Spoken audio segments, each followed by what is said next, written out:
샬롬, 말씀 읽어주는 김기웅 목사입니다. 오늘도 기대하는 마음과 사모하는 마음을 가지고 하나님의 말씀 함께 읽겠습니다. 창세기 45장 1절부터 15절까지의 말씀입니다. 요셉은 더 이상 자신을 억제할 수 없어 자신의 수행원들에게 물러가거라, 다들 물러가거라 하고 소리쳤다. 요셉은 자기 곁에 아무도 없게 되자 형제들에게 자신이 누구인지를 밝혔다. 그러나 그의 흐느끼는 소리가 너무도 격해서 이집트 사람에게까지 들렸다. 그 소식은 곧 바로의 궁에도 전해졌다. 요셉이 자기 형제들에게 말했다. 내가 요셉입니다. 정말 내 아버지께서 아직도 살아계십니까? 그의 형제들은 말문이 막혀 한마디도 할 수 없었다. 그들은 자신들이 보고 들은 것을 믿을 수가 없었다. 요셉이 형제들에게 말했다. 내게 가까이 오십시오. 그들이 가까이 다가갔다. 내가 바로 형님들의 아우 요셉입니다. 형님들이 이집트에 팔아넘긴 그 요셉입니다. 저를 팔아넘겼다고 괴로워하지도 말고 자책하지도 마십시오. 그 일 뒤에는 하나님이 계셨습니다. 하나님께서 나를 형님들보다 앞서 이곳으로 보내셔서 여러 목숨을 구하게 하셨습니다. 이 땅에 흉년이 든 지 2해가 되었지만 앞으로도 5해 동안은 흉년이 계속 들어 밭을 갈지도 못하고 추수도 하지 못하게 될 것입니다. 하나님께서 나를 앞서 보내셔서 이 땅에 살아남은 민족이 있게 하시고 놀라운 구원의 행위로 형님들의 목숨을 구하도록 준비하셨습니다. 보다시피 나를 이곳에 보낸 것은 형님들이 아니라 하나님이십니다. 하나님께서 나를 바로의 아버지와 같은 자리에 앉히시고 내게 그의 일을 맡기셔서 나를 이집트의 통치자로 세워주셨습니다. 서둘러 아버지께 돌아가십시오. 가서 아버지께 이렇게 전하십시오. 아버지의 아들 요셉 말씀드립니다. 저는 이집트 온 땅의 주인입니다. 되도록 빨리 이곳에 오셔서 저와 함께 지내십시오. 아버지께서 저와 가까이 계실 수 있도록 제가 고센 땅에 지낼 곳을 마련해 놓겠습니다. 아버지와 아버지의 아들들, 손자들, 그리고 아버지의 양떼와 소떼와 아버지의 모든 재산을 가지고 오십시오. 제가 그곳에서 아버지를 극진히 모시겠습니다.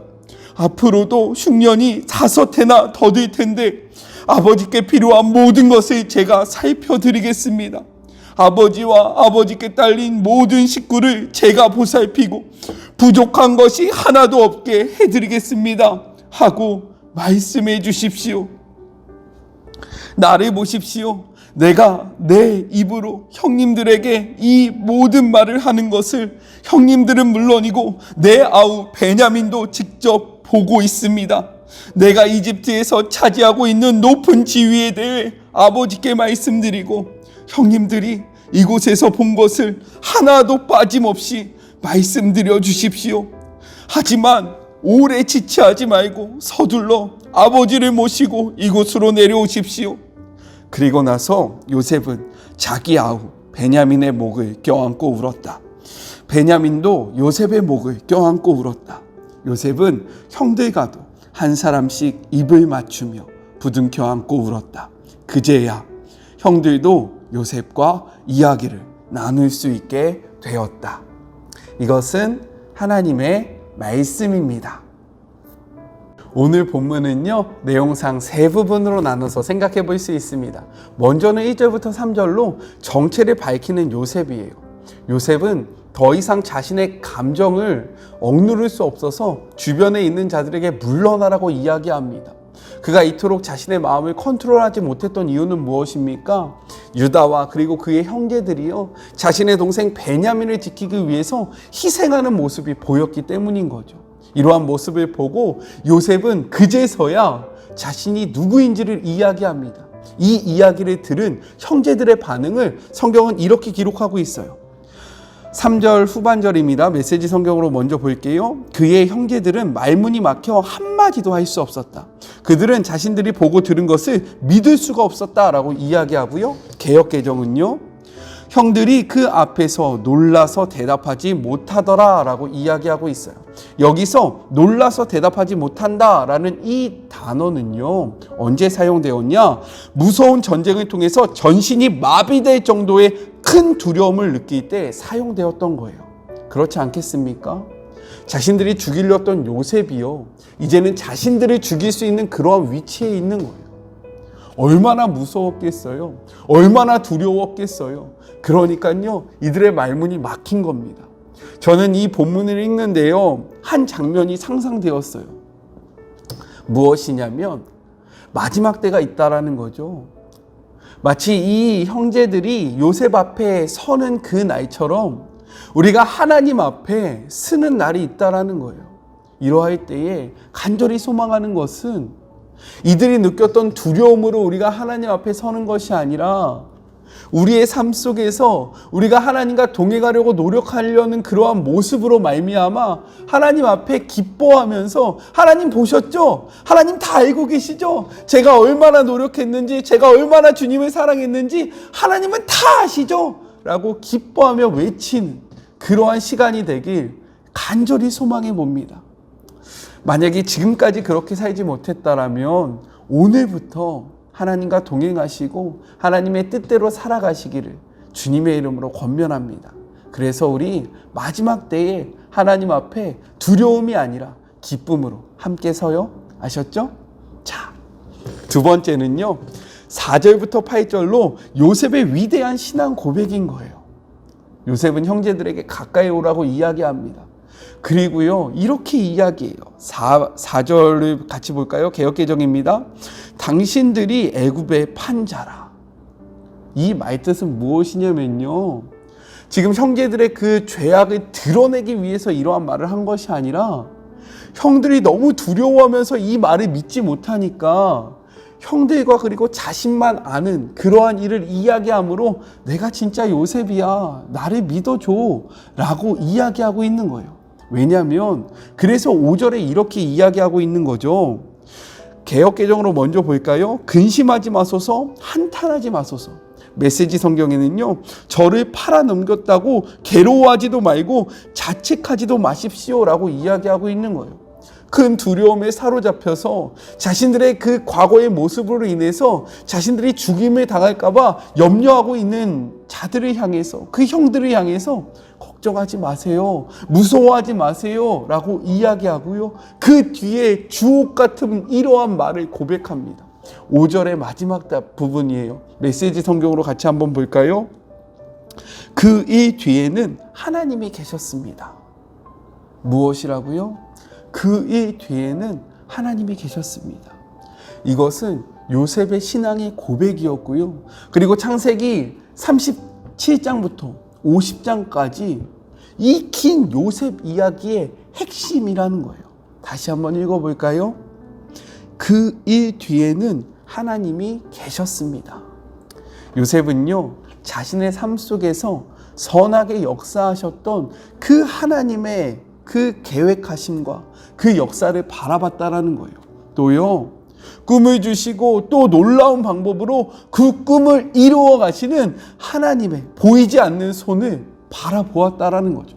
그렇기 때문에 요셉은요, 복수를 꿈꾸기보다는 감사를 선택할 수 있었고요, 이러한 극심한 고난 속에서도요, 낙심하지 않을 수 있었다라는 거예요.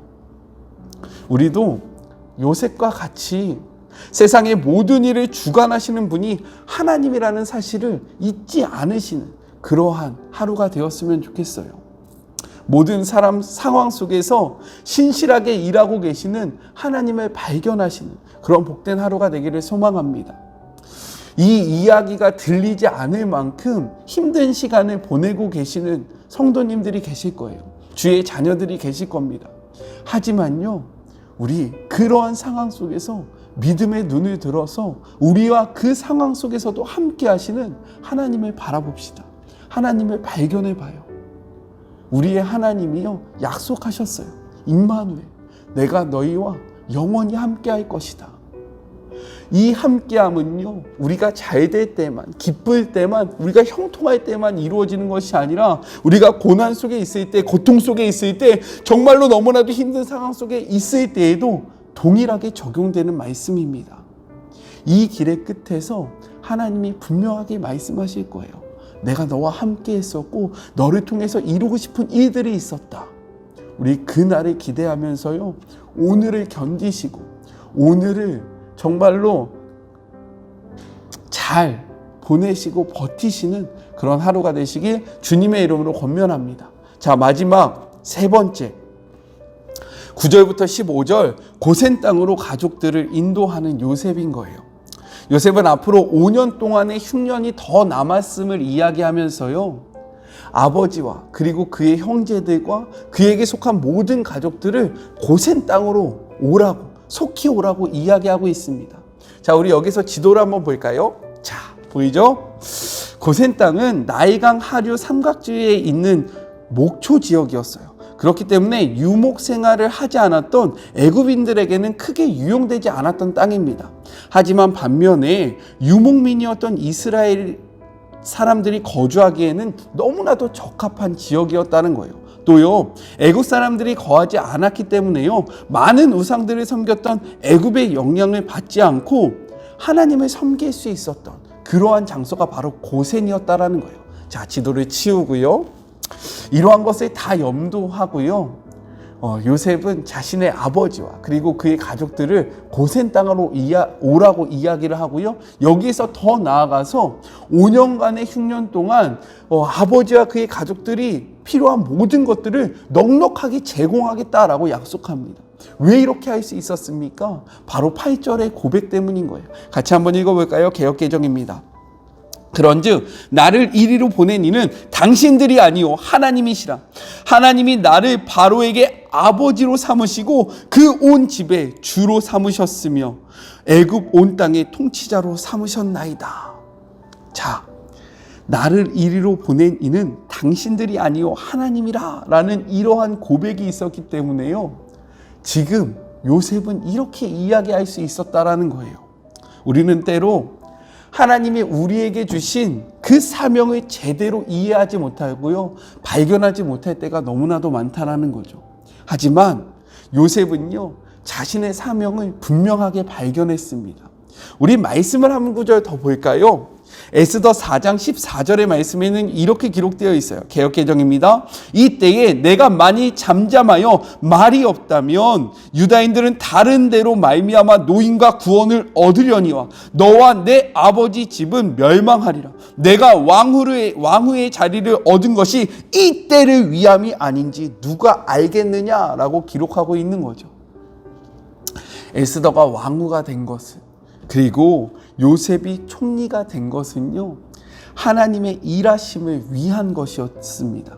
자, 이렇듯 지금 우리가 살아가고 있는 것은요, 그냥 단순히 우리의 삶이 진행되는 것이 아니라 우리의 삶 속에서 하나님이 이루고자 하는 그러한 뜻이 있다라는 거예요. 이 뜻을 발견할 때에 우리는 가정 속에서, 그리고 우리가 살아가는 그 직장과 사회 속에서 하나님이 우리를 보내셨다라는 그 선교사적인 마인드를 가지고요, 살아갈 수 있게 되는 것이고요, 우리가 속한 그 곳을 하나님의 나라로 만들 수 있다라는 거예요. 하나님이 여러분에게 주신 사명은 무엇입니까? 하나님이 허락하신 그 삶의 자리는 어디예요? 그곳에서 하나님이 이루고자 하는 그 일들은 무엇일까요? 그것을 고민하시고 하나님께 물으시면서 기도하시는 그런 복된 하루가 되시길 주님의 이름으로 권면합니다. 자, 같이 기도할까요? 하나님 아버지 감사합니다. 와, 요셉의 신앙 고백이요, 너무나도 대단합니다. 그 이 뒤에는 하나님이 계셨다.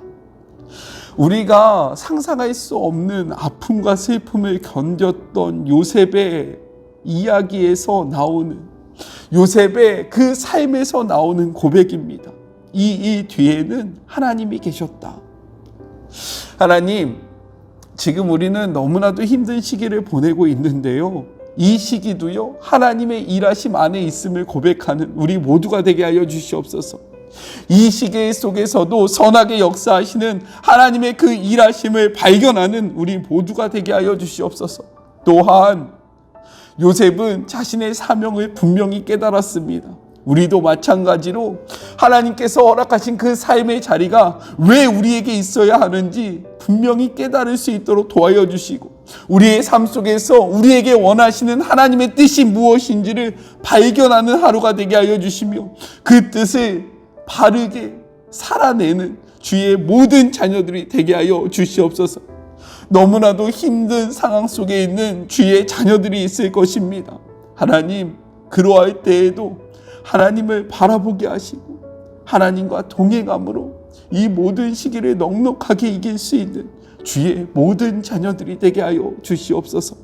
함께 하실 주님을 기대하며 예수님의 이름으로 기도드립니다. 아멘. 요셉의 신앙 고백, 그 일 뒤에 하나님이 계셨다라는 이 고백이요, 우리의 삶의 고백이 되기를 소망합니다. 저는요, 또 내일 만날게요. 사랑하고 주님의 이름으로 축복하면서 오늘 하루도 힘내세요. 내일 만나요. 안녕. 하나님이 여러분과 함께 하십니다.